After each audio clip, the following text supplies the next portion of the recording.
Welcome to Living Transplant, the podcast that takes you behind the scenes of the transplant program at Toronto General Hospital and brings you open and honest conversations about the transplant experience. My name is Courtney, and I'm the Communications Specialist for the Center for Living Organ Donation. And my name is Brittany. I'm a bedside nurse in the Ajmera Transplant Center. Full disclosure, we are not physicians. No, and we are not here to give you medical advice. Think of us like your guides through the world of transplant as we know it. Whether transplant is your past, present, or future, your passion, or your curiosity, Living Transplant will show you the world of transplant like you've never seen it before. Welcome back to Living Transplant. We're back to hearts this week, and we're exploring a new perspective, caregivers. Yeah, perspective we've definitely wanted to explore for some time. Caregivers are so important. This story is actually the first transplant story I heard when I joined the program. Heather, who we're speaking to today, is my colleague. And I remember my first day at UHN, we went out for lunch together and I heard a little bit of her story. And then, gradually over the 2+ years that we've worked together, I heard the full story and it really never stops blowing my mind. So yeah. I'm excited to share it. Don't want to give too much away, but to give a little snapshot, Heather shares the story of her and her husband, Jamie, relocating from St. John's, Newfoundland for Jamie's heart transplant.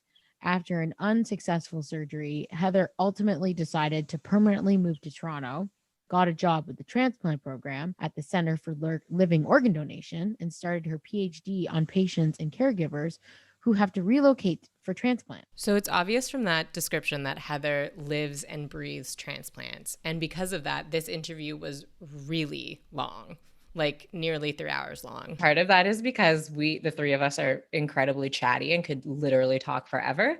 But another part is podcast. Yeah, it's perfect. But another part of that was just there was so much to cover, right? So for the sake of the listeners, we broke it up into 2 episodes. Part 1, which you're about to hear, is the story of Heather and Jamie, and it focuses on Heather's personal experience. And then part 2 will focus on Heather's PhD research, which was inspired by her personal experience, along with some more personal insights on the caregiver experience. Yeah, this is a good one. I mean, but like which one isn't? But this is a really good one. Like Brittany sobs. We all cried. We all cried. Yeah, Courtney has a heart and shed multiple tears in this one. Except for Heather. Yeah, which is why we get along so well at work, I think. Sit back, enjoy, put your headphones on, turn up that volume, enjoy the show.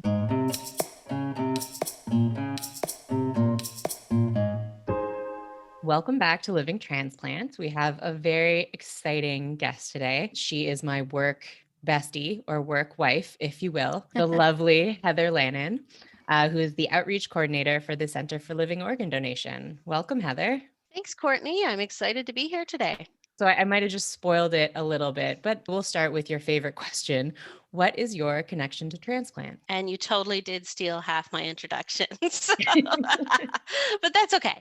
That's okay. That's only part of my connection. So I'll just backstep it a little bit and kind of give you, I guess, a blurb of how I got into transplant, because really I ended up being your work bestie by probably 10 years before that. So my first, I guess, real introduction to transplant before I knew anything about Toronto General or working there with you was actually through my husband. My husband, Jamie, was born with a congenital heart defect, transposition of the great arteries for all those medical gurus who understand that jargon. But basically, his heart was reversed. So the right part was doing the job of the left part, and the left part was doing the job of the right. So he had a procedure when he was about a year old. It was called the Mustard procedure. And interesting enough, it was developed just across the street from us at Sick Kids. And that procedure at the time, it was back in the 70s, they assumed this was great. The kids were going to get this procedure. They were going to be fixed, healed, go on and live a normal life. That actually wasn't the case. And what they found out, as these children aged and time moved on, was that, the procedure basically, I guess in layman's terms, is it wore out. So once a child hit, or a young adult by this point hit about 30, they started to have all kinds of issues, things that we see in heart patients regularly, the shortness of breath, the palpitations, vomiting, that whole piece about, not being able to lie flat on your back and kind of feeling like there's like an elephant is sitting on your chest, like there's something really, really pressing on top of you and preventing you from breathing. When did Jamie start presenting with those symptoms? So he was pretty accurate in terms of when we usually see our congenital patients present. So he was just about 30. He was going to turn 30. And that's usually around the time that we see those patients start to have issues, those mustard procedure patients. And, like many people with heart failure, it took a really long time to get a clear diagnosis. Even though he was a heart patient, I don't think anybody really realized until he was in real trouble that it was actually heart failure. Yeah. Well, I mean, if they just found, like, when did they find out that the mustard procedure actually starts to wear out? Was that after kind of Jamie went through everything that he went through, or was that before? Yeah, he was born at a really interesting time. I'm sure many people will remember, blue babies who were born and they had that blue tinge, especially around the lips, maybe their fingers were blue. So that would have been like 50s, 60s. And by no means am I a cardiologist whatsoever. This is how I've interpreted it and learned it over the years. So Jamie was one of those blue babies. And in the 50s and 60s, those folks were born and there was no treatment for them. They usually died very shortly after birth or as a small infant. And then the 70s came along and Dr. Mustard at Sick Kids devised this procedure. And then 80s came along and another procedure was developed. So if he was born in the 50s or 60s, he probably wouldn't have survived. And then if he had to be born in the following decade in the 80s, he would have had a completely different procedure. So it's really interesting how medicine and things change. So do babies that are born with this congenital heart defect now, do they still get the mustard procedure or do they just get a heart transplant? So, and that's a great question, Brett, because things have even progressed now. And we're highly connected to Sick Kids being just next door. But what I have heard is that there's actually procedures developed now at Sick Kids where this condition can be corrected while the child is still inside the mom's belly. Vitro. Yes, there you go. I was like, you got the right word down. They do some kind of surgery while the baby's inside, and they correct it, and the baby comes out with no.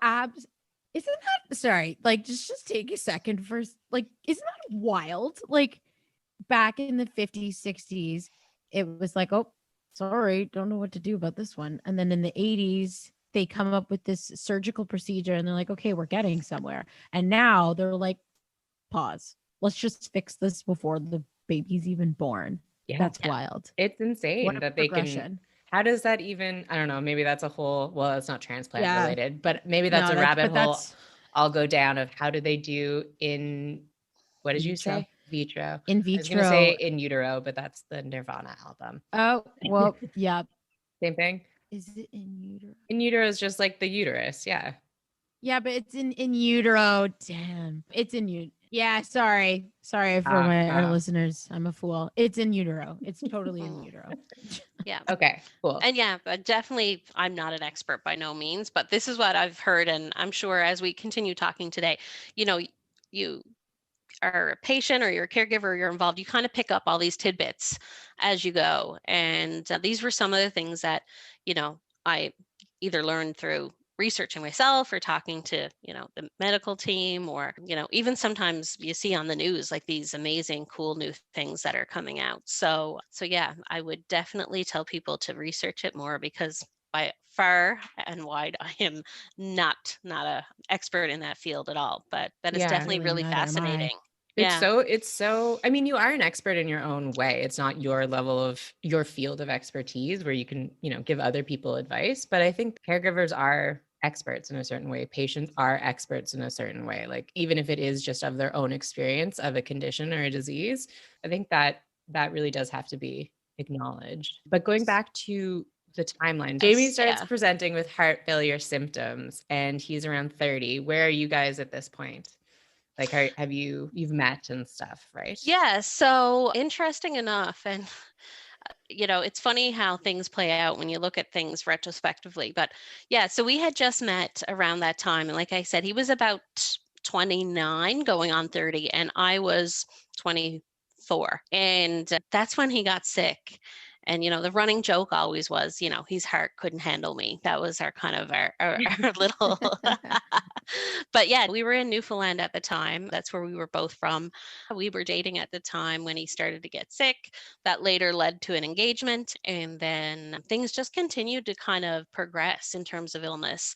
When the shortness of breath happened, maybe it would be, every couple of months or something like that. And then as time moved on, you'd notice, hey, like now it's when he's walking upstairs. It used just to be when he was walking a long distance, or you'd see he was sleeping with one pillow a couple months ago. Now it's 2 or 3 because he can't lie flat on his back. So it was a very gradual kind of progression. It wasn't like one of those illnesses that, you're fine one day and then it like knocks you off your feet. When he presented with all those symptoms, how did it come to the point where you were like, we need to go to the hospital, like something needs to change? So he was being followed by GP cardiology, like general cardiology. And, for people who don't or aren't familiar with Newfoundland, the availability of specialists is pretty slim. It's a very small province. Here we have Peter Munck Cardiac Center, a whole center for heart failure. We don't have that equivalent back in Newfoundland. So there's many, 911 calls, ambulance visits. There was many, presenting at the ER. There was hospital admissions and, a lot of, I think, misdiagnosis. So things from asthma and puffers and chest infections and pneumonia and antibiotics and all this kind of stuff. And it just came to a head. I really think Jamie got sick of being sick. And he presented at Emerge and was very assertive, I think, in saying, I'm not leaving here until somebody finds out there's something wrong. And, sometimes you really need to be that strong advocate for yourself. And I think, Courtney, you said a few minutes ago, like nobody is an expert in your body but you. Like you're an expert of your body, your symptoms, your condition, what's normal for you. And I think that really was kind of the moment where things started to change and he started to get some clearer cut answers about what was going on. And when was the first time the two of you heard the word the words heart transplants?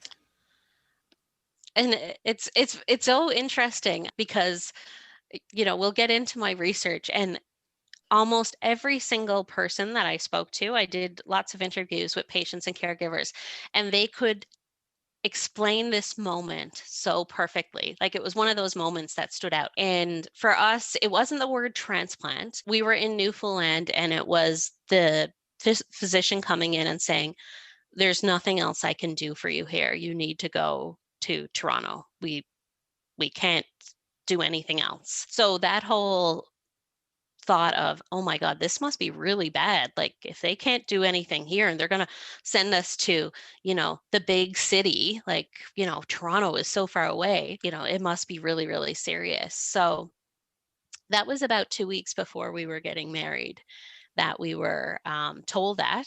And he was inpatient. He was in an ICU bed in Newfoundland. And they called the medevac flight and put him on him and sent him here. And luckily we ended up at Toronto General where, they were able to stabilize him and properly diagnose. And I think it was very shortly after that, a fellow came to speak to us about transplant and kind of said, you will require a transplant. And I remember just sitting there and being kind of like, a transplant? Like, you hear about it on TV and you see it in like, Grey's Anatomy or House or any of these medical shows, but you're sitting there and it was just such a foreign concept. I really do give kudos to the team because they did get him well enough to give him a pass and send us back to Newfoundland. And 36 hours after discharge, we got married in Newfoundland. Fantastic. It was wonderful. Really, it was the most stress-free wedding ever. I really was very chill and was just so happy to be there and that it was actually happening. And then after that, we had to come back. And I jokingly tell people we checked into the beautiful Toronto General for our honeymoon because that's exactly what we did. Real romantic accommodations. and dinner is served, and it'll be dinner for one, and you can. Yeah, real lovely couples paradise. But yeah, so after that, we were really lucky that the team was able to monitor us remotely. So we went back to Newfoundland for about 2 years. And in the 2 years, we flew back and forth here for appointments. We made 10 trips in 2 years to come back to checkups and tests and all that kind of stuff. And then finally in 2014, we, were told that the care he required was something that really needed us to relocate. He had more frequent visits, more frequent appointments, and, it was getting close to transplant time. So we came back October 2014, we moved. And it really was hard for many, many reasons. And I'll get into that piece later. But when we got here, things just went downhill very quickly. He ended up, having a code blue incident, thyroidectomy, pacemaker, defibrillator, and then finally the LVAD in 2015. So he had the Cadillac of stuff, to say the least. Full menu. Yeah, the full sample of everything you could think of. God. And how long were you guys in Toronto before you got the call for a transplant? And did you ever get any kind of false alarms? No false alarms. Very, very lucky. No false alarms. So we came to Toronto in 2014. At that time, he didn't qualify for transplant. He had really high pulmonary pressures in his lungs, which made him not eligible.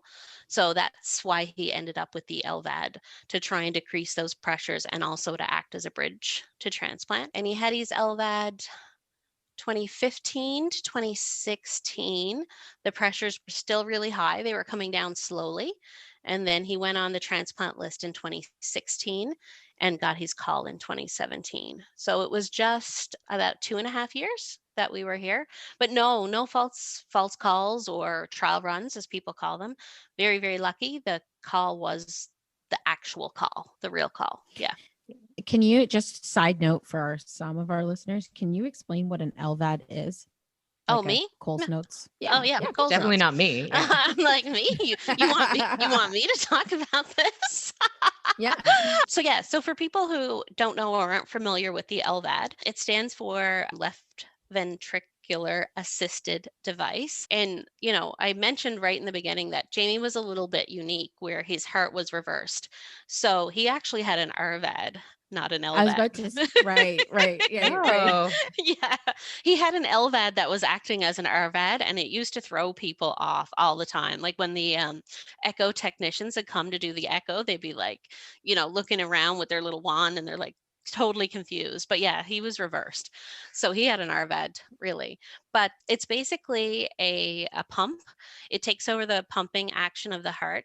It's an open heart surgery. It's a very big surgery. They put a cylinder inside your chest where your heart is. It takes over the pumping action. So it kind of gives your heart a break because your heart is kind of wearing out.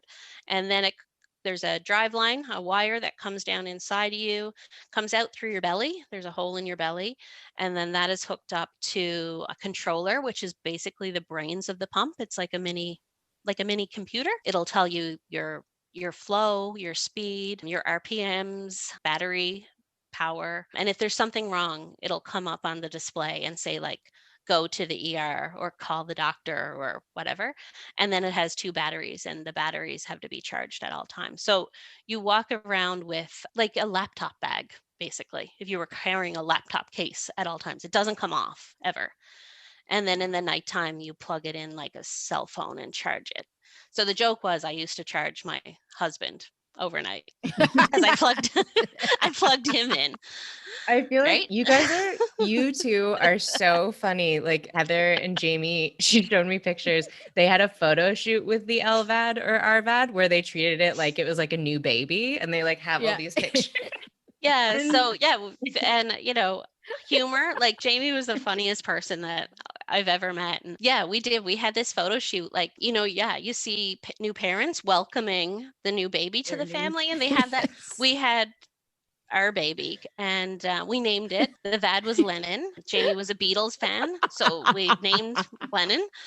And we had a full-fledged family photo shoot. It was awesome. And I got to give kudos to a friend of ours, is a professional photographer, and she did the pictures for us and she put them up on her blog. And the amount of traffic that the blog saw, and it was a really great way to like normalize something that was so, Yeah. here's a guy going around with his heart in a bag and a tube coming out of him and batteries and a plug and all this kind of stuff. And I think it was a really great way to, show that, hey, this is normal. And here's our new addition, Lennon. Yeah, we used Can to have we birthday have those parties for him too. pictures? Yeah, you sure can. Yeah. I want to, like, can we link to them Yeah, we somewhere? can put Like, those in the show notes. the episode. Yeah. I need to Yeah. see them. For Jamie myself. Yeah. also wrote a really spectacular song that I've had the pleasure of hearing a recording, where the chorus is "I love you from the bottom of my pump," which Yeah, he was a Oh, musician. goodness. So yeah, one of his coping mechanisms was music and all that kind of stuff. And he wrote about our time here, and that was how the song ended. It was called Heart Pump Blues. It was a blues jazz type recording. so good. It's so good. And yeah, Courtney, I'm happy to share the full length thing if you want to link to that. Great. But yeah, that's what he always used to tell me. It's like, Heather, I love you from the bottom of my pump, always. So Phenomenal.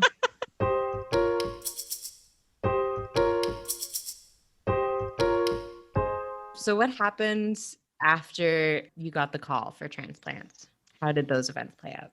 yeah, so the transplant call was totally unexpected. It's funny, you're on the list, but when you get the call and you're still very like panicked and like, oh my God, this is happening. So yeah, it came. It's funny. I remember, like, again, this is another moment that I remember so clearly. It came just on a Thursday afternoon. It was leading up to the May long weekend, the May 24th weekend, that Thursday before. His cardiologist, who had followed him since he got the VAD, she always wanted to be the person who called him, and she did. So that was really, really sweet to have her do that.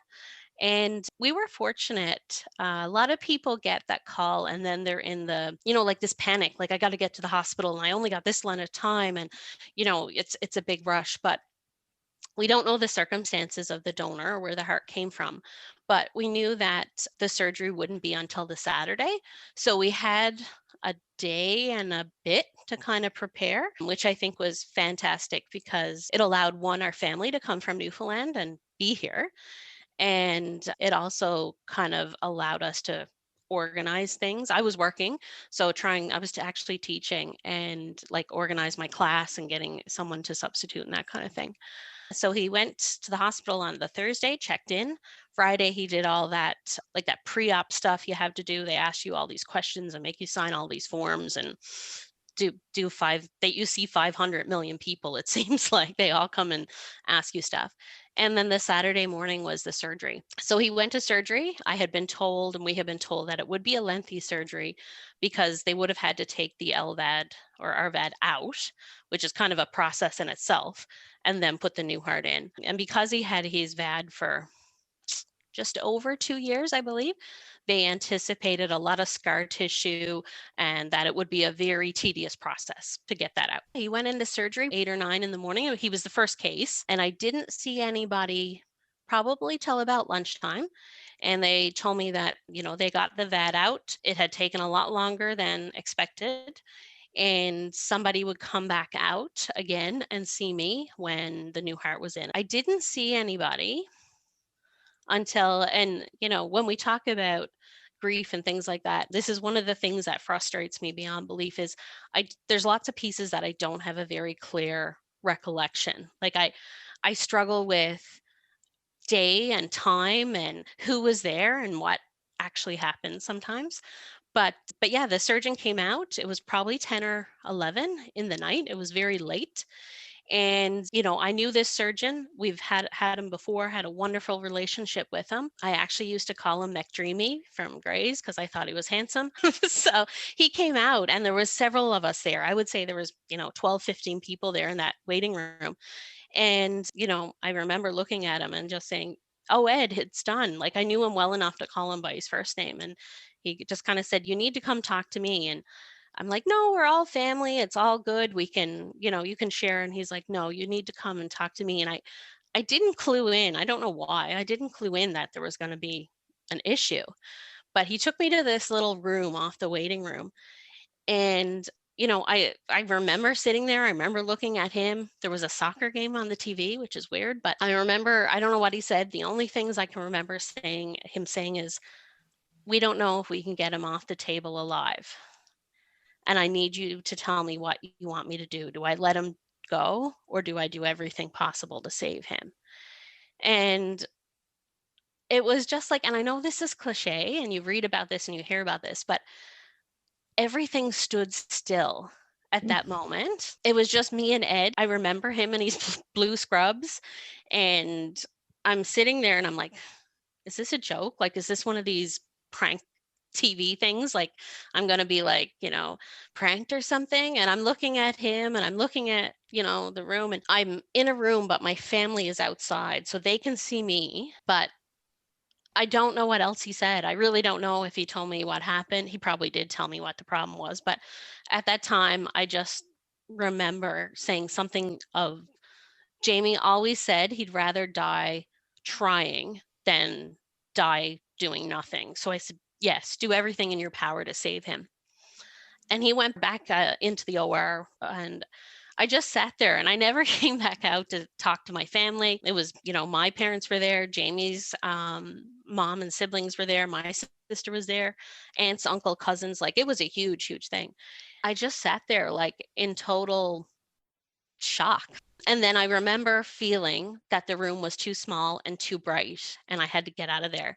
And I just got up and I wanted to run away and get out of there. And I actually ran into the bathroom, which was even a more confined space.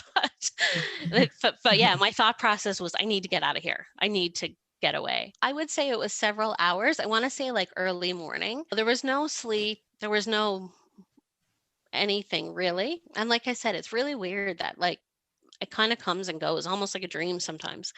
But I know Ed came back out. It was getting close to, the probably, I don't know, maybe 18, 20 hours in surgery. It was somewhere around that.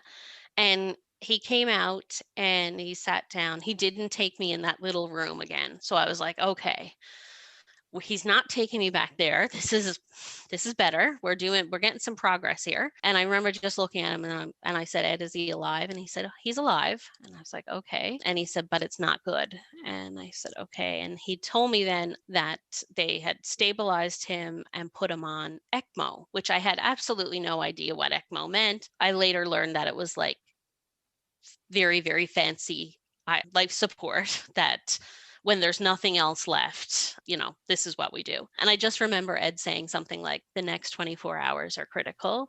And, I just need you to know that this does not look good.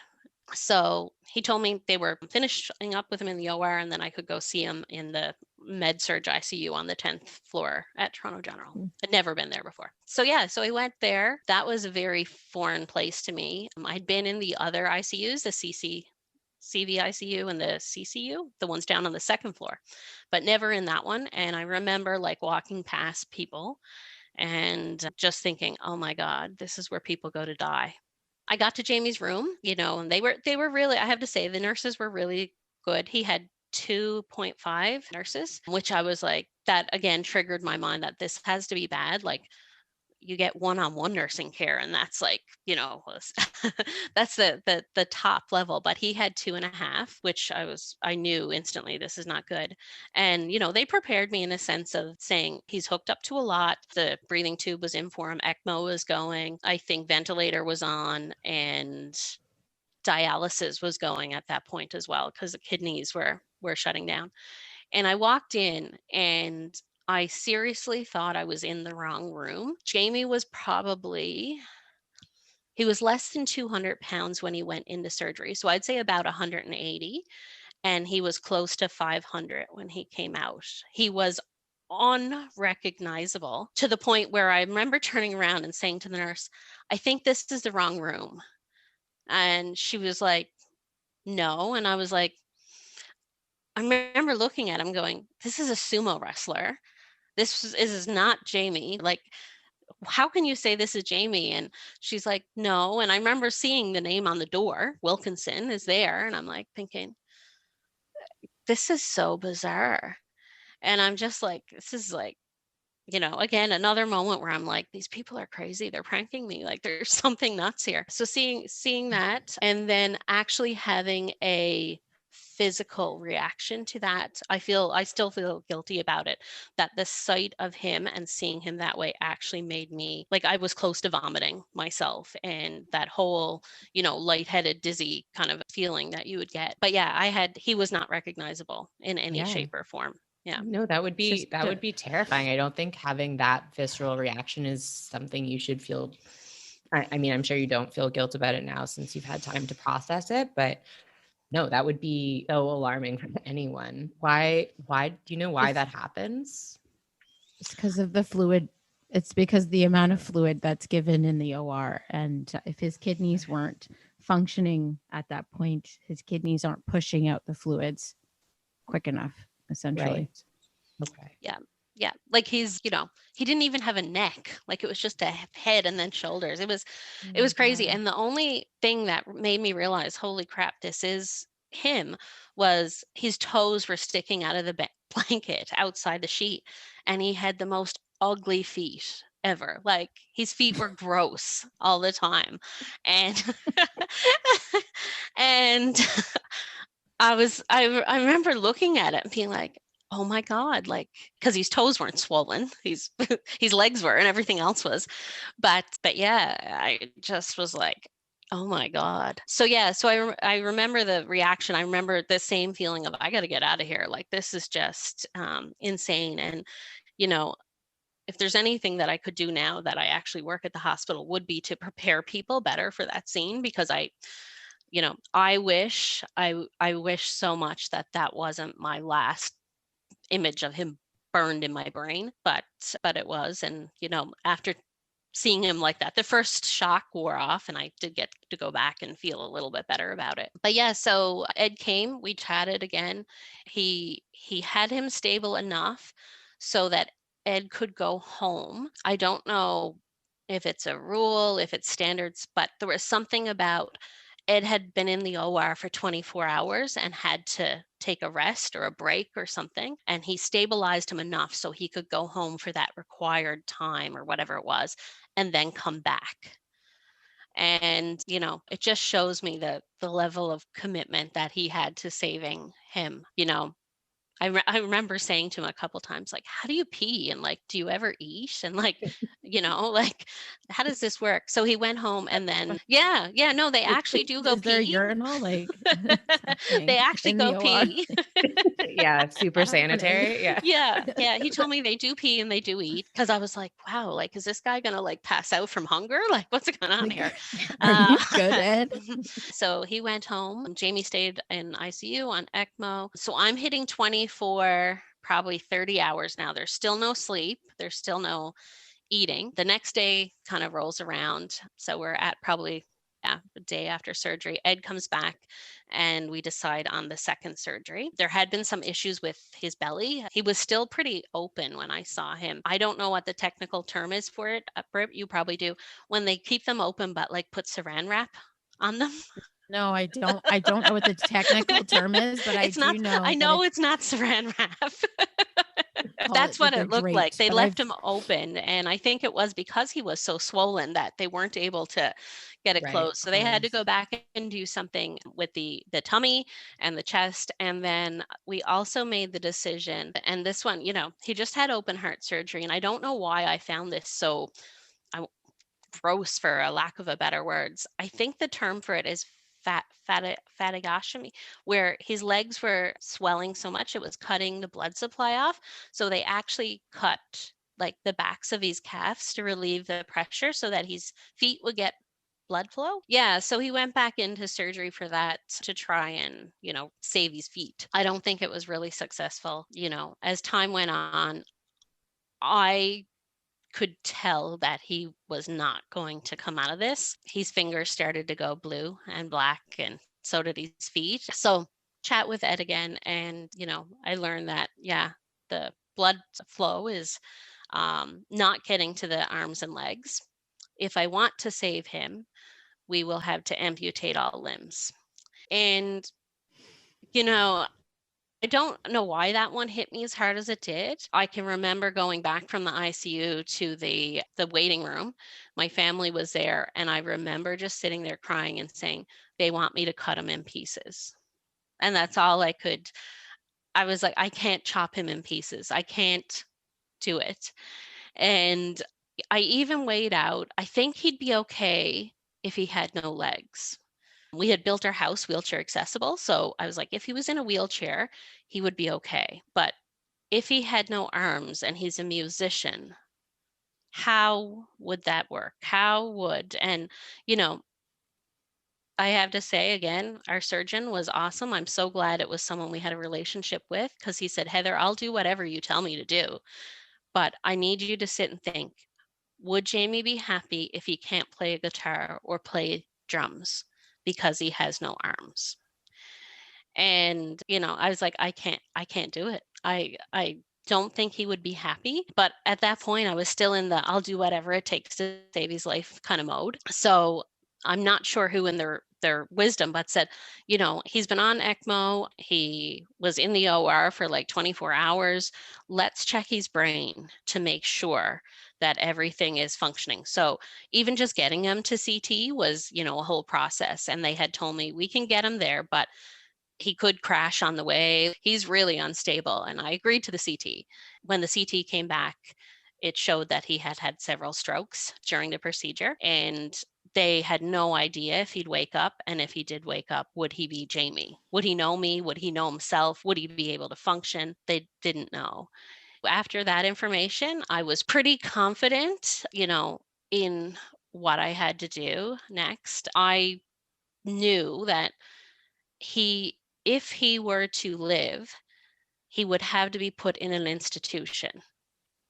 I wouldn't be able to take him home. I wouldn't have been able to provide that level of care. A brain injured amputee, like it just, so I knew that that wouldn't have been a life for him, and that wouldn't have been a life for me. And I didn't think that he would want to live that way. I was very, very lucky. We had a great cardiologist, and she had suggested way on in the beginning to do advanced healthcare directive, do a will, do a power of attorney, do a next of kin.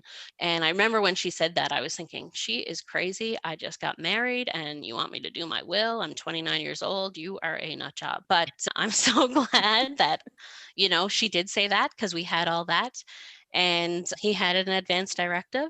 He didn't want to be on a feed tube. He didn't want to be on, you know, a lot of, I guess, unnecessary measures taken. And the other thing that, you know, is so touching that was in that directive was, if he were to pass, he wanted to donate his organs. So, and he had a note made that, I want to be an organ donor. Take whatever you need, Stop. except my heart, because that's a piece of shit. That's what it said on the directive. Oh, Jamie. And, you know, I'm sitting there, and, you know, I had an amazing team. I had the cardiologist from the VAD team was in the room with me when we opened this advanced directive. The guy that was in charge of the ICU, he was there, and Dr. Hickey from Ed Hickey, the surgeon, was there. And like, all these people minus the ICU doctor knew Jamie. And as bad as that moment was, we all just bust out laughing. Like, and I remember thinking, oh my God, here we are, like sitting down to read an advanced directive and decide to turn off life support. And we're all like laughing. But I really think that was his point, to make us laugh at that moment. And we went around the room, and it was almost like a vote. And I remember, you know, saying to the team, you know, what do you think? What do you think? And we all decided that this is what he would have wanted. He wouldn't have wanted to live in the state that he would have had to survive in. So on May 23rd, which was technically, you know, again, time is strange, 3 days after surgery, but, you know, if you haven't been in ICU, there's no time. It's just really weird. I think I might have went to sleep for a couple of hours somewhere in those 36 hours. Again, kudos to our team, because the cardiologist, she came out and spoke with my parents and was very stern and said, if you don't make Heather go to sleep, if you don't make her eat and you don't make her sit down, I'm going to have another patient. So kudos to her. I appreciated that. But May 23rd, we decided to turn off the machine. I had his original cardiologist from the congenital team there with me, his VAD cardiologist, who happened to be at a conference in Texas, flew back from Texas. She was there and I was there. And then the ICU head physician. And we put Twist and Shout from the Beatles up on full blast, and we turned off the machine. And, I pictured it, and Courtney knows this. I love Grey's Anatomy, and I pictured it as this horrific, traumatic thing, but I had no idea that he even passed. And, that kind of gave me a sign that he was, I look at it as, I think, if people say to me, when did Jamie die? Yes, he died on the 23rd, but from the time he went to surgery until the 23rd, I feel like Jamie was already gone, and that was just a physical body or a shell. So, nothing, no big monitors went beeping mad or nothing crazy happened. It was just a very peaceful thing. And I had no idea till the physician said to me, he's gone.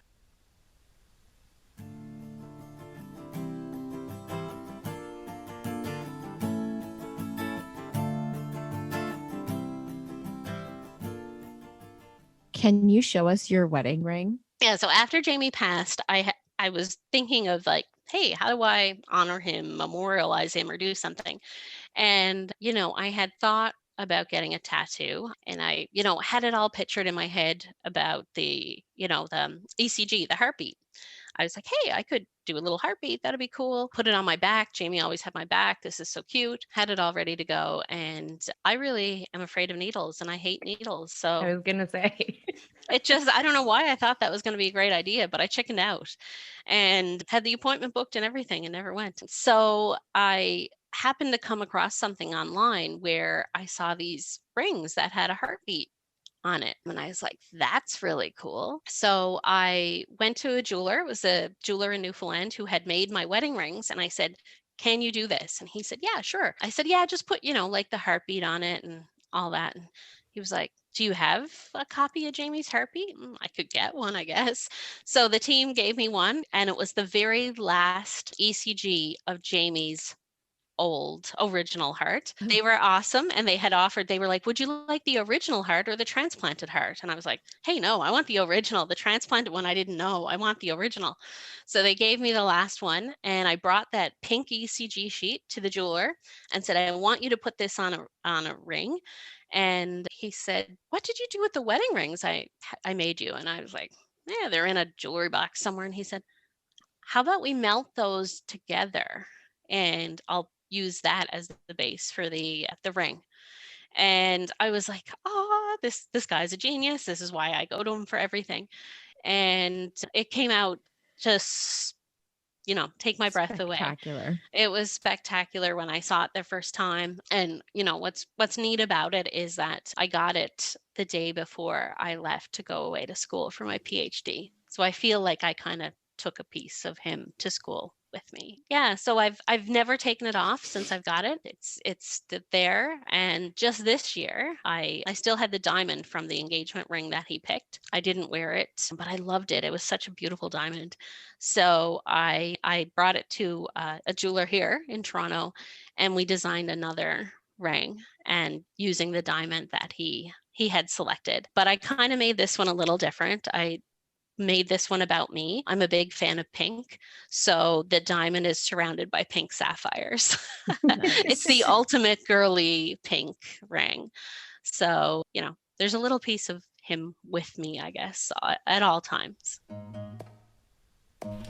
Next time on Living Transplant. I love being able to look at someone and say, I know what you're experiencing and actually mean that. So very common for people from Newfoundland to want to go home. The research question ended up being, how is home connected to the transplant journey? Courtney asked me probably a year ago, if you could have any job, what would it be? What would your dream job be? And I told her my dream job was to work in transplant at Toronto General. And I said, oh my God, I need a new dream. I have my dream job.